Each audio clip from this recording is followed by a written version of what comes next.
میری conspiracy theory جو ہے نا وہ مجھے آئیڈیا کہاں سے آیا، اور جب آئیڈیا آیا تو پھر میں نے تھوڑی اپنی چڑیا کو بھگایا کہ چیک تو کرو. پھر میں نے تھوڑی سی ریسرچ بھی کی. وہ سارا آئیڈیا آیا، پھر چڑیا کی ریسرچ کی، پھر تھوڑی بھاگ دوڑ کی، تو ایک میں نے کنسپریسی تھیوری بنائی ہے جو کہ شاید اتنی بڑی کنسپریسی تھیوری نہیں ہے. May be it's not so original, but وہ یہ ہے. کیا ہے؟ وہ یہ کہ سب کو پتہ ہے کہ اسرائیل کی بہت بڑی انویسٹمنٹ ہے انڈیا میں. Indian arm forces and Israeli arm forces are like دس.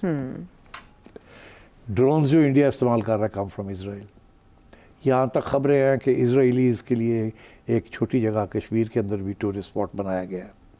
یہ بالکل انڈین اخباروں میں ہی ہے. وہاں بھی اسرائیلی ٹریولرز پھر رہے ہیں، گھوم رہے ہیں. یہاں تک خبریں ہیں کہ اسرائیل کی ٹیکنیشینز کی کنٹینجنٹ وہ بھی آئی ہوئی تھی جب انہوں نے ڈرونز لانچ کرنے تھے پاکستان کے خلاف. جی، یہ باقاعدہ کہا بھی گیا پریس کانفرنسز میں، اشارہ دیا گیا. ہاں، تو میری تھیوری ہے،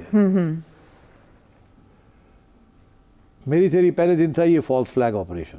جی، لیکن وہ تو ریئلٹی بھی تھا تیری کی. میری تھیوری ہے، وہ ظاہر ہے دیکھیے نا یہ چیزیں جو ہے پروف تو نہیں ملتا نا. جیسے ان کے پاس کوئی پروف نہیں ہے کہ پاکستان نے کیا، میرے پاس بھی کوئی پروف نہیں ہے کہ جی فالس فلیگ تھا. وہ بھی اسپیکولیٹ کر رہے ہیں، میں بھی اسپیکولیٹ کر رہا ہوں.